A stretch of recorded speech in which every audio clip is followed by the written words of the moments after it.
Good morning everyone. This is class 9 and we are learning science. We are learning about matter, its particles and some phenomena, some mechanism regarding the topic. This is our third video and this is last one too. ये आपका तीसरा video है और इस video में पिछले दो videos में करीब करीब हम लोगों ने इस टॉपिक जितने थे इस चैप्टर में इसको पढ़ लिया है। कुछ बातें रह गई हैं, उस पर हम लोग यहाँ पर डिस्कस करेंगे। लेकिन उसके पहले मैं एक बात बताना चाहता हूँ सारे क्लास 9 और 10 के स्टूडेंट्स को इस वीडियो के माध्यम से कि अगर आप साइंस पढ़ते हैं तो आपको साइंस पढ़ने का नज़रिया भी रखना होगा। ऐसा मैं इसलिए कह रहा हूँ क्योंकि मैं पिछले हफ्ते से देख रहा हूँ ऑनलाइन क्लास के भी दौरान और फिर कुछ डाउट क्लास भी होते हैं, उसमें भी बच्चे जिस प्रकार के प्रश्न पूछते हैं इससे ऐसा लगता है कि वे मेंटली प्रिपेयर्ड नहीं है साइंस पढ़ने के लिए, या उन्हें पता नहीं है कि साइंस की पढ़ाई कैसे होगी। लिटरेचर की पढ़ाई और साइंस की पढ़ाई में कुछ तो फर्क होना ही चाहिए और होता है। जब आप साइंस पढ़ने को तैयार होते हैं तो आपको इस बात का ध्यान रखना चाहिए कि टीचर से हम क्या ले सकते हैं। टीचर आपको कंसेप्ट देंगे, किसी भी टॉपिक के बारे में समझाएंगे, चाहे उनकी भाषा जो भी हो, जिस भाषा में आपको समझ में आ जाए या जिस भाषा में टीचर सक्षम है, आपको साइंस को समझने की कोशिश करनी चाहिए। बाकी बात कंटेंट की है तो कंटेंट बुक्स में मिल जाते हैं, एनसीईआरटी की बुक्स है और ढेर सारे अच्छे अच्छे राइटर्स की बुक्स है और उसकी कोई कमी नहीं है। कोई इंसान ये नहीं कर सकता है कि मैंने तो सारे कंटेंट को देख लिया है, कहीं कुछ बचा नहीं है। उसका कोई अंत नहीं है। आप जितना उसमें स्टडी करेंगे, जितना वर्क करेंगे, जितना टाइम देंगे, उतना कंटेंट आपके पास होगा। लेकिन असली बात है कंसेप्ट। किसी चीज़ के बारे में हम जान नहीं रहे हैं, कंफ्यूज्ड, उस पूरे फिनोमेना को हम समझ नहीं रहे हैं। हमने कुछ बातें रट ली हैं और ढेर सारे क्वेश्चंस का आंसर भी हमने तैयार किया है, हमारे नोट्स काफ़ी मोटे हो चुके हैं, लेकिन मेरे पास कंसेप्ट नहीं है। तो ये पढ़ाई, साइंस की पढ़ाई तो नहीं हो सकती है, कोई फ़ायदा नहीं है इस पढ़ाई से और आप बहुत आगे तक जाएंगे नहीं। अगर आपको लगता है कि हमको साइंस में आगे बढ़ना है तो हर हमेशा, चाहे क्लासरूम हो या फिर जहाँ कहीं भी आप पढ़ रहे होते हैं, आपका ध्यान विज्ञान पढ़ते वक्त कंसेप्ट पर होना चाहिए। मैंने अपने पिछले दो वीडियो में काफ़ी कम वक्त में 10, 12, 15 मिनट में एक वीडियो में कंसेप्ट देने की कोशिश की है। बाकी कंटेंट आप बुक से ढूंढ लीजिए। आपको ऐसा लग सकता है कि कुछ तो बताया ही नहीं, बुक में तो बहुत कुछ है। तो अगर आप रियल में साइंस के स्टूडेंट हैं तब आपको समझ में आ जाएगा कि आपको क्या बताया गया है। और वीडियो देखने के बाद, चीज़ों को समझने के बाद बुक्स पढ़ेंगे, फिर से वीडियो देखेंगे तो आपको समझ में आ जाएगा कि जो बातें आप समझ नहीं पा रहे थे, जिसमें आपको कन्फ्यूज़न था, वो सारी बातें, आपकी सारी समस्याएं दूर हो जाएंगी। तो इस प्रकार के वीडियो के माध्यम से हम सिर्फ कंसेप्ट देने की कोशिश कर रहे हैं और हमारे हिसाब से विज्ञान पढ़ाने का टीचर का उद्देश्य भी यही होना चाहिए। क्वेश्चंस का आंसर तो हम आपको बता देंगे, लेकिन इससे कोई फ़र्क पड़ने वाला नहीं है। फिलहाल हम लोग थोड़ा सा पीछे जाते हैं। जिन चीज़ों को आप पढ़ चुके हैं पिछले दो वीडियोस में, थोड़ा सा उसे याद करते हैं। आपने देखा है कि किस प्रकार से के मैटर के जो स्टेट्स होते हैं, solid, liquid and gases, they are interchangeable. वो चेंज होते रहते हैं। सॉलिड लिक्विड में चेंज हो सकता है, लिक्विड गैस में चेंज हो सकता है, बदल जाता है। कहीं हीट का इन्वॉल्वमेंट है, कहीं प्रेशर अप्लाई करना पड़ रहा है, ये बदल जाते हैं। और इनके बदलने का कारण जो है छुपा हुआ है, दो तीन जो प्रॉपर्टीज ऑफ इनके पार्टिकल्स है उसी। क्योंकि मैटर तो पार्टिकल का बना है, चाहे वो सॉलिड हो, लिक्विड हो, गैस हो, और इनके पार्टिकल्स में एनर्जी होती है, किसी में कम, किसी में ज़्यादा। सॉलिड के पार्टिकल में एनर्जी कम है, लिक्विड में ज़्यादा है, गैस में सबसे ज़्यादा है। अब सॉलिड में एनर्जी कम है, उसे एनर्जी दे देते हैं तो लिक्विड हो जाता है, और एनर्जी लिक्विड को भी दे देते हैं तो गैस हो जाता है। गैस के पार्टिकल के इक्विवेलेंट उसकी एनर्जी हो जाती है। और इसी क्रम में आपको मेल्टिंग पॉइंट, बॉइलिंग पॉइंट वगैरह भी है। फिर प्रेशर कर देते हैं। तो यहाँ पर एक बात का ध्यान रखना है, particles of matter have space between them and gaseous particles have maximum space between them in compared to liquid and solids, and particles of solid have the minimum space.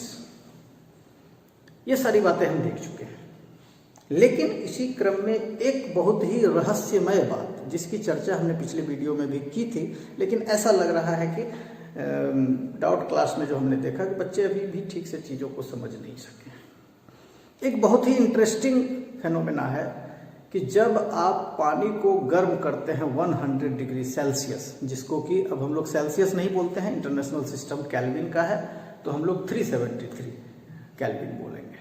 273 जोड़ देते हैं सेल्सियस में तो केल्विन हो जाता है। तो 100 degree Celsius यानी 373 केल्विन पर जब हम पानी को गर्म करते हैं तो ऐसा तो नहीं होता है कि विद इन अ सेकेंड सारा का सारा पानी गैस बन गया, वेपर बन गया।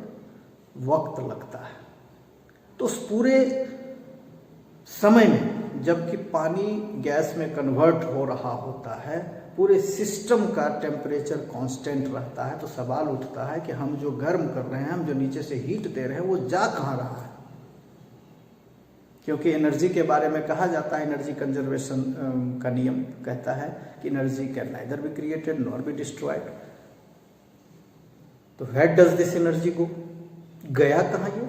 बाहर तो सिस्टम गर्म कर रहे हैं तो गर्म होना चाहिए, लेकिन वो नहीं रहा। Actually this energy is used to overcome the force of attraction between the particles and finally they are stored as hidden in the particles of liquid. They remain hidden. स्वाभाविक सी बात है, अगर हम समझ लें कि सॉलिड के पार्टिकल्स में एनर्जी x है, लिक्विड के पार्टिकल्स में एनर्जी 10x है और गैसियस पार्टिकल में एनर्जी 100x है, एक अजम्पशन है। तो हमने जो गर्मी दी सॉलिड के पार्टिकल को, तो अब उसकी energy x, 2x, 3x, 4x, 5x, 6x, 7x, 8x, 9x करते करते 10x पर जैसे ही पहुंचा, वो अब सॉलिड नहीं रहा, लिक्विड में कन्वर्ट हो गया। ठीक उसी तरह से 10x है लिक्विड की एनर्जी, उसे हम एनर्जी देना शुरू कर दिए। 10x है, उसको 12, 15, 20, 25, 30, 40, 50, 60, 70, 80, 90, 95, 98, 99, 100x जैसे ही हुआ, अब वो गैस में कन्वर्ट हो गया। तो हमने जो एनर्जी दिया, हमने जो उसे हीट किया, तो वो एनर्जी कहाँ चला गया? गैस के पार्टिकल्स में जमा हो गया, क्योंकि और इसी के चलते वो गैस बना, क्योंकि उसे एनर्जी मिला। इसलिए सिस्टम वो एनर्जी जो है उसका आउटपुट देखने को नहीं मिलता है। लेकिन एक बात तो हमको समझना पड़ेगा। एक सॉसपैन में पानी आप गर्म कर रहे हैं, आप 100 डिग्री सेल्सियस टेम्परेचर भी दिए हुए हैं, वेपोराइज भी हो रहा है, तो एक ही साथ 100 डिग्री सेल्सियस पर दो फॉर्म ऑफ मैटर दिखाई दे रहा है। वो पानी जो अभी तक गैस नहीं बना है, अभी उसका नंबर नहीं आया है, लेकिन खौल रहा है, कुछ देर में वो भी अब गैस बन जाएगा, और दूसरा जो वेपर बन करके उड़ रहा है। दोनों का टेम्परेचर 100 डिग्री सेल्सियस है। थर्मामीटर लगा करके आपने देख लिया, क्योंकि टेम्परेचर बढ़ेगा तब तक नहीं जब तक पूरा का पूरा पानी गैस में कन्वर्ट नहीं हो जाएगा।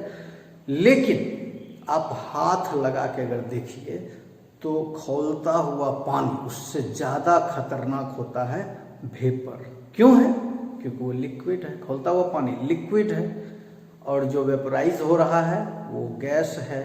गैस के पार्टिकल्स में एनर्जी ज़्यादा होती है, so it can cause more severe burn. Simple सी बात है। तो इस टॉपिक से रिलेटेड बहुत सारे प्रश्न जो बच्चों के मन में उठते हैं, और कल कुछ बच्चों ने किया भी था, उसको हमने कलेक्ट किया। जैसे कल जो आपने डाउट क्लास में कुछ क्वेश्चंस किए हैं, उस क्वेश्चंस को हमने यहाँ पर अरेंज किया है। ये कुछ 5-6 क्वेश्चंस हैं। मैं ज़रा पहले इसको एक्सप्लेन कर दूं ताकि आपको अगर कोई भी तरह का कन्फ्यूज़न रह गया है तो आप उसे समझने की कोशिश करेंगे। Why is water at room temperature liquid, ये सवाल बच्चे ने पूछा था कि रूम टेम्परेचर पर पानी लिक्विड क्यों है। तो ये पहले समझिए कि रूम टेम्परेचर कितना होता है। हमारे यहाँ normally room temperature 30 degree Celsius माना गया है, 30 डिग्री सेल्सियस, लेकिन मान के चलते हैं जाड़े के समय में ये 8-10 डिग्री हो जाता होगा, मानकर चलते हैं गर्मी के समय में 40-45 डिग्री टेम्परेचर हो जाता होगा। तो अब आप देख लीजिए, पानी लिक्विड में कन्वर्ट होता है 0 डिग्री पर और गैस में कन्वर्ट होता है 100 डिग्री पर। तो 0 से 100 के बीच का टेम्परेचर रहेगा तो लिक्विड ही रहेगा। तो हमारा रूम टेम्परेचर जो है वो 6 डिग्री से 46 डिग्री के बीच है। तो ऑब्वियसली पानी उसमें लिक्विड के रूप में रहेगा। 0 डिग्री से नीचे जाएगा तो वो सॉलिड के रूप में रहेगा। यहाँ का टेम्परेचर अगर आपके रूम का 100 डिग्री से ऊपर हो जाए तो गैस के रूप में रहेगा, इसमें तो कहीं कोई प्रॉब्लम नहीं है। How does the heat used up in changing the state of matter, heat किस रूप में यूज होता है। जब हम सॉलिड को गर्म किए तो लिक्विड में कन्वर्ट हो गया, तो हीट किस रूप में, हीट का इसमें क्या काम हुआ, हीट ने इसमें क्या किया। तो हीट क्या किया इसमें, हीट जो है वो सॉलिड के पार्टिकल्स की एनर्जी जो थी उसको बढ़ाया, जिसके चलते वो अब गैसियस पार्टिकल्स के एनर्जी के बराबर अब उसकी एनर्जी हो गई और अब वो सॉलिड न रह करके गैस बन गया। What causes more severe Burns, boiling water और स्टीम। अभी हमने चर्चा की बॉइलिंग वाटर से ज़्यादा खतरनाक, ज़्यादा जलन हो जाए, ज़्यादा हाथ जलेगा गंभीर रूप से जब हम स्टीम को टच करने की कोशिश करेंगे। इसका कारण है कि स्टीम गैस है, उसमें ज़्यादा एनर्जी है। What happens to the particles of matter during change of state, जब हम स्टेट चेंज करते हैं, सॉलिड को लिक्विड में, लिक्विड को गैस में बदलते हैं, तो पार्टिकल्स ऑफ मैटर का क्या होता है, उसमें एनर्जी आ जाती है, उसका जो एनर्जी कंटेंट है वो बदल जाता है। अभी वो सॉलिड था, उसमें कम एनर्जी थी, हमने उसे एनर्जी दे करके लिक्विड बना दिया, तब क्या होगा, उसमें एनर्जी ज़्यादा हो गई। और क्या चेंज आया, जैसे ही एनर्जी बढ़ी मूवमेंट ऑफ पार्टिकल्स भी बढ़ गया। और क्या चेंज आया होगा,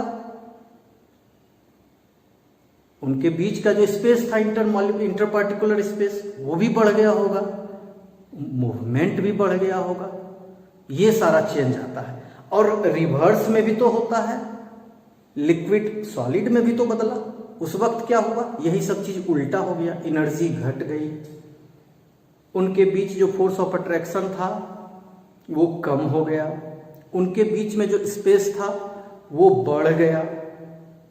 ये सारे बदलाव होते हैं जिसकी चर्चा हम लोग लगातार कर रहे हैं। एक सवाल पूछा गया है, diffusion takes place faster in higher temperature. Diffusion क्या हुआ, कोई भी मैटर अपने हायर कंसंट्रेशन से लोअर कंसंट्रेशन की ओर जाना चाहता है, ये उसका नेचर है और इसी को डिफ्यूजन कहते हैं। जैसे अगरबत्ती को एक कोने में जलाते हैं तो वो फैलता है, क्योंकि उसका कंसंट्रेशन उस कोने में कुछ देर के बाद ज़्यादा होने लगा तो वो दूसरे ओर जाना चाहता है। ऑब्वियसली बैलून को भी जब हम फोड़ते हैं तो यही घटना होती है, बैलून के अंदर एयर ज़्यादा है, वो टाइट है, उसमें एयर का कंसंट्रेशन ज़्यादा है, जैसे ही हम उसे फोड़ते हैं वो एस्केप करता है। ये एक समझिए फास्ट डिफ्यूजन हो रहा है वहाँ पर। कहता है हायर टेम्परेचर में डिफ्यूजन क्यों होता है, जब हम जहाँ पर हायर टेम्परेचर है, इस रूम में हवा है, उसमें एनर्जी है, ऑब्वियसली अच्छी खासी एनर्जी है, तब तो वो हवा है, गैसियस फॉर्म में है। लेकिन जैसे ही हम इस रूम में टेम्परेचर बढ़ा दें किसी भी तरीके से इसे बंद करके, तो जो पार्टिकल्स ऑफ मैटर है उसमें और ज़्यादा एनर्जी आ जाएगी, एनर्जी आएगी तो ऑब्वियसली मूवमेंट ज़्यादा होगा। इन सारे पॉइंट्स पर चर्चा करने के बाद एक और इम्पॉर्टेंट है और काफ़ी इंटरेस्टिंग पॉइंट है, अब उस पर चर्चा बहुत ज़रूरी है। हम लोग देखे हैं कि लिक्विड को जब 100 डिग्री सेल्सियस 370 केल्विन पर गर्म करते हैं तो वो गैस में कन्वर्ट होने लगता है और इसे हम लोग वेपोराइजेशन कहते हैं। The process is called vaporisation, बिल्कुल सिंपल। अब हम लोग एक सवाल उठाते हैं, यानी कि पानी को वेपर बनने के लिए पानी को वाष्प बन के उड़ने के लिए 100 डिग्री टेम्परेचर चाहिए। चलिए मान लिया तालाब का पानी भी तो उड़ जाता है, तो क्या माना जाए कि तालाब के पानी का टेम्परेचर 100 डिग्री है? आप थाली में पानी रख दीजिए छत पर, 2 दिन में उड़ जाएगा, 3 दिन में उड़ जाएगा। गर्मी का समय है तो हो सकता है 1 ही दिन में उड़ जाए। तो क्या माना जाए कि 100 डिग्री टेम्परेचर हो गया था उस पानी का? ऐसा तो नहीं होता है। छत की बात को छोड़िए, आप घर के अंदर ही रख दीजिए एक कटोरा में पानी और आप लॉक करके घर चले जाइए कहीं, 10-15 दिन के लिए आइएगा तो पानी या तो आधा हो गया है या सूख गया है। तो क्या माना जाए उस पानी का टेम्परेचर 100 डिग्री सेल्सियस हो गया था? नहीं। तो ये पानी कैसे वाष्प बन गया? जब विज्ञान कह रहा है कि वाटर को वेपोराइज होने के लिए 100 डिग्री सेल्सियस चाहिए, तो ये वाटर कैसे वेपोराइज हो गया? बहुत कभी आपने ऐसा सोचा? अगर सोचा है तो निश्चित रूप से आप साइंस के स्टूडेंट हैं, लेकिन इन चीज़ों पर अगर आपने कभी ध्यान नहीं दिया है तो ये देना चाहिए। अब गौर करते हैं हम लोग। कहता है साइंस, बहुत इंटरेस्टिंग बात, कहता है कि जो आप तालाब का पानी देख रहे हैं, ऑब्वियसली उसका टेम्परेचर 100 डिग्री तो नहीं हुआ है, लेकिन आप इमेजिन कीजिए पानी का सबसे ऊपर वाला लेयर, और वो भी ज़्यादा मोटा नहीं, एकदम थिन, उसे आप कैपिलरी लेयर कह सकते हैं।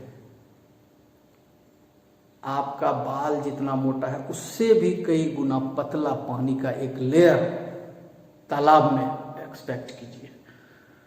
वो सबसे ज़्यादा धूप या बाहरी टेम्परेचर को गेन कर रहा है। नीचे के लेयर्स का जो टेम्परेचर है उससे ज़्यादा उस सरफेस लेयर का है, उसका टेम्परेचर बढ़ जाता है।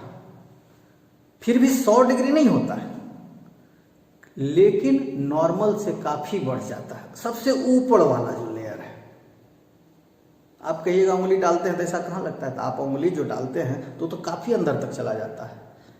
आप उंगली वहाँ पर हूबहू उसी लेयर पर नहीं रख सकते, कुछ ना कुछ अंदर चला ही जाएगा, जिसके चलते आपको नीचे का पानी ठंडा लगेगा। सबसे ऊपर वाला सरफेस, उसका टेम्परेचर बढ़ जाता है। 100 डिग्री तो नहीं जाता है, लेकिन 100 के करीब करीब पहुंचने को होता है। तब उसे लगता है कि अब 100 तक अगर हमको टेम्परेचर मिल जाता तो हम वेपोराइज कर जाते। सपोज 100 नहीं मिला, 70 डिग्री मिल गया उसे, तो नीचे वाले लेयर को कहता है, नीचे वाले लेयर को, कि तुम लोग भी अपनी थोड़ी थोड़ी एनर्जी अगर मुझे दे दो तो मैं वेपोराइज कर जाऊंगा, सॉरी वेपर बन के उड़ जाऊंगा। तो नीचे के लेयर में जो वाटर मॉलिक्यूल्स हैं वो कहते हैं तो फिर तुम वेपर बन के उड़ जाओगे, तो हम लोगों को क्या फ़ायदा होगा? बोला हम जब उड़ जाएंगे तो नंबर तो तुम्हारा ही आएगा धीरे धीरे करके। जैसे जैसे ऊपर वाले उड़ते चले जाएंगे वेपर बन के, तो नीचे वाले का नंबर आना शुरू होगा। इसलिए तुम लोग थोड़ी थोड़ी सी एनर्जी हमको दे दो, तो हमारा ऐसे भी थोड़ा ज़्यादा है, क्योंकि हम सबसे ऊपर हैं, धूप हमको ज़्यादा लग रहा है, तो हम जब वेपोराइज हो जाएंगे तो तुम्हारा नंबर आ जाएगा। तो नीचे वाले को भी, नीचे वाले पार्टिकल्स को भी ऐसा लगता है ठीक ही बोल रहा है, तो वो लोग भी अपनी अपनी थोड़ी थोड़ी एनर्जी सरफेस लेयर वाले पार्टिकल्स को दे देते हैं, और सरफेस लेयर वाले पार्टिकल्स का टेम्परेचर उनके बॉइलिंग पॉइंट के करीब चला जाता है। बॉइलिंग पॉइंट को जैसे ही टच करता है वो वेपर बन के उड़ जाता है, और उसके जस्ट नीचे वाला जो लेयर था वो अब उसके जगह पर आ जाता है। अगली बारी अब उसकी है वेपर बन के उड़ने की। ये भी एक प्रकार का वेपोराइजेशन है, लेकिन ये स्लो वेपोराइजेशन है, इसमें काफ़ी वक्त लगता है, जल्दी जल्दी नहीं होता है। इसमें हम उसे directly 100 degree Celsius temperature provide भी नहीं करते हैं। इसे हम डायरेक्ट वेपोराइजेशन नहीं कहेंगे, इसे हम इवेपोरेशन कहेंगे। बेसिक फर्क वेपोराइजेशन और इवेपोरेशन। वेपोराइजेशन में हम 100 डिग्री सेल्सियस टेम्परेचर प्रोवाइड कर देते हैं, गर्म कर देते हैं स्टोव पर, और वो वेपर बन गया। इवेपोरेशन में हम गर्म नहीं करते हैं, जैसे तैसे बाहरी एटमॉस्फेयर की गर्मी लेके नीचे वाले पार्टिकल से कुछ एनर्जी ले करके वो अपना बॉइलिंग पॉइंट को अटेन करता है और तब जा करके वो वेपोराइज करता है। उस प्रोसेस को इवेपोरेशन कहते हैं, नाम बदल दिया गया है, थोड़ा बहुत फर्क है, दोनों में वेपर बनता है। एक क्विक प्रोसेस है, दूसरा स्लो प्रोसेस है। एक में गर्मी देना पड़ता है और दूसरा जो है हीट एनर्जी का जुगाड़ जैसे तैसे खुद करता है। इससे रिलेटेड जो कुछ एप्लीकेशन है वो काफ़ी इंटरेस्टिंग है। जैसे सोचने वाले, आपके शरीर में पसीना चला, तो पसीना जब आप पोंछ लेते हैं, पसीना चल गया, पसीना पोंछ लिया, तो लेकिन आपको कुछ राहत मिलती है। पसीना चलने के बाद कुछ ठंडक लगता है। ऐसा क्या होता है? पसीना चलना वो एक प्रकार का स्लो इवेपोराइजेशन है, यानी इवेपोरेशन है, इवेपोराइज हो गया। तो जो पार्टिकल इवेपोराइज हुआ वो अंदर वाले दूसरे पार्टिकल से एनर्जी कुछ लिया होगा, मांगा होगा, कुछ एनर्जी दे दो तो हम निकल जाएं। अब स्वाभाविक रूप से नीचे वाले पार्टिकल ने जिसने एनर्जी दे दिया उसके पास तो कुछ एनर्जी घट ही गए।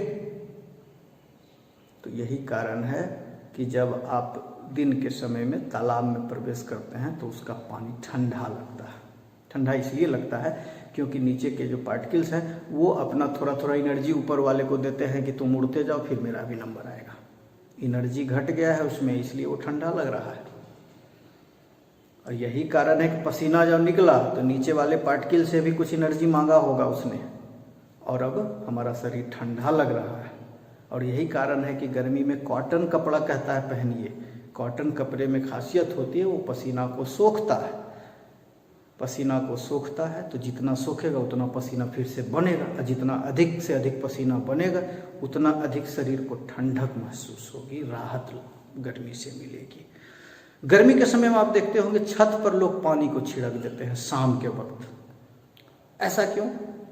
पानी को जब छिड़कते हैं तो आप देखते हैं पानी जल्दी जल्दी वेपर बन के उड़ रहा है। तो क्या छत का टेम्परेचर 100 डिग्री सेल्सियस है? 100 डिग्री सेल्सियस तो टेम्परेचर है नहीं, लेकिन है अच्छा खासा टेम्परेचर है।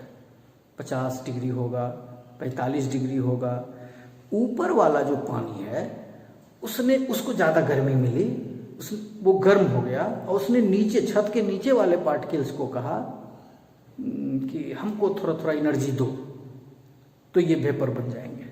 इवेपोरेशन, स्लो इवेपोरेशन वहाँ होता है। स्लो इवेपोरेशन होने से छत के जो पार्टिकल्स हैं वो धीरे धीरे ठंडा होने लगते हैं और आफ्टर 1 और 2 आवर्स आप महसूस करेंगे कि छत थोड़ी ठंडी हो गई है।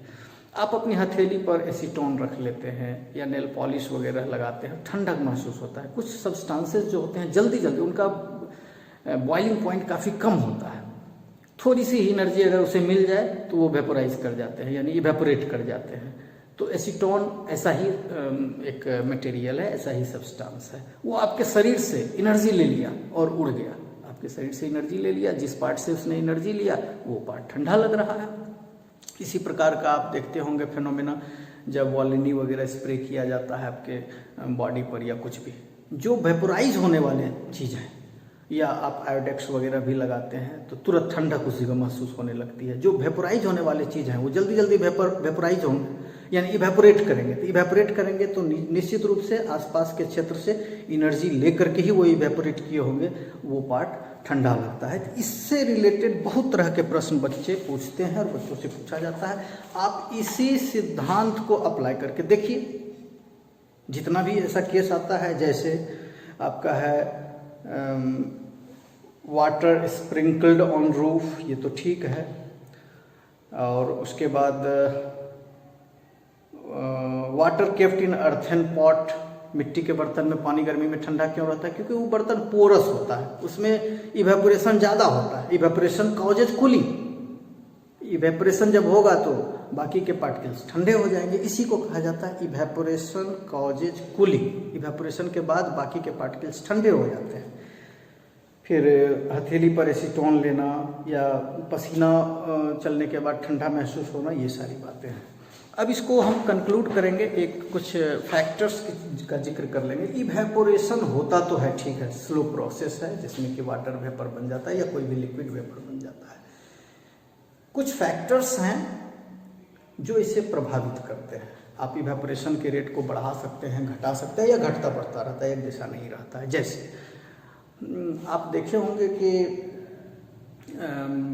गर्मी के समय में कपड़े जल्दी सूख जाते हैं और जाड़े के समय में ऐसा नहीं होता है। तो गर्मी के समय में चूंकि टेम्परेचर बहुत ज़्यादा है, उसे वेपर बन के उड़ने के लिए थोड़े से ही टेम्परेचर की तो ज़रूरत होती है, थोड़ा सा ही टेम्परेचर चाहिए, इसलिए वो आसानी से उड़ जाता है। जाड़े के समय में एटमॉस्फेरिक टेम्परेचर तो काफ़ी कम होता है, जिसकी वजह से उसे इवेपोरेट करने के लिए जितनी एनर्जी चाहिए उतना बड़ी मुश्किल से मिल पाती है, धीरे धीरे मिलती है, इसलिए वहाँ पर इवेपोरेशन का रेट स्लो होता है।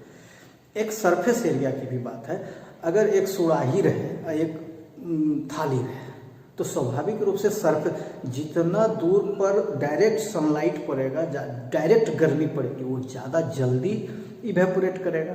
सुराही का तो बहुत छोटा सा छिद्र है, वो भी काफ़ी अंदर जा कर के पानी है, तो वहाँ पर डायरेक्ट धूप की गर्मी तो बहुत कम ही मात्रा में पहुँच पाती है, तो स्वाभाविक रूप से वहाँ पर इवेपोरेशन कम होगा।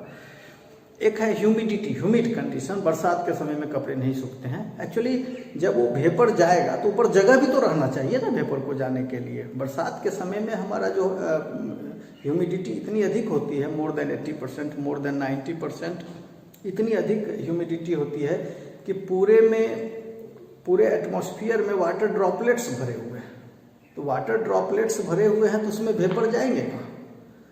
तो उनके वेपर को एक्सेप्ट करने की उनकी कैपेसिटी काफ़ी कम जाती है, जिसकी वजह से वहाँ पर रेट ऑफ इवेपोरेशन काफ़ी कम हो जाता है। तो कुछ फैक्टर्स हैं, जैसे सरफेस एरिया अगर ज़्यादा है तो इवेपोरेशन ज़्यादा होगा, टेम्परेचर अगर ज़्यादा है तो इवेपोरेशन ज़्यादा होगा, या ह्यूमिडिटी कम है तो इवेपोरेशन ज़्यादा होगा। हवा भी तेज़ अगर चल रही है तो जल्दी आप देखते होंगे कपड़ा सूखता है, यानी कि विंड स्पीड भी अगर अधिक हो तो इवेपोरेशन ज़्यादा होता है। ये सारे कुछ फैक्टर्स हैं। तो यही आपका फर्स्ट चैप्टर था। मेरे हिसाब से आप 3 वीडियो से कंसेप्ट ले सकते हैं, सिर्फ कंसेप्ट लीजिए, बाकी कंटेंट आप बुक्स में ढूंढिए। बुक्स तो आपको पढ़ना ही पड़ेगा, लेकिन इतना ज़रूर है कि ये दावा कि अगर आप 3 वीडियोस के थ्रू आप चीज़ों को समझने की कोशिश करेंगे तो आपके 90% क्वेश्चंस का समाधान ऑलरेडी हो जाएगा। बाकी जो दिक्कत होगी तो उस पर आप सोचेंगे, उस पर आप मेहनत करेंगे, चीज़ों समझने की कोशिश करेंगे, टीचर से हेल्प लेंगे, लेकिन कंसेप्ट आपको मिल गया एक चैप्टर का। फर्स्ट चैप्टर आपका समाप्त हो गया है। आप अब इस पर बनाइए क्वेश्चंस, और जेन्युइन सवाल अगर है तो उसे आप पूछिए डाउट क्लास में। Thank you.